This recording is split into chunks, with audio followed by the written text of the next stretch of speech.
que você vai precisar de suco em pó. Você vai precisar de um potinho para fazer a mistura, uma colher e um cotonete, pois a gente vai precisar para passar o batom. Para você vai colocar um pouco do suco em pó no potinho, né?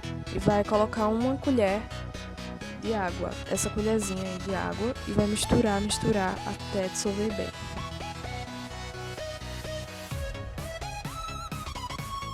E é isso. Eu mostrei no início um de morango e um de uva.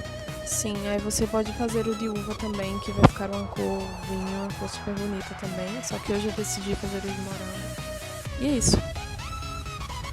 Pronto, agora a gente vai aplicar o batom.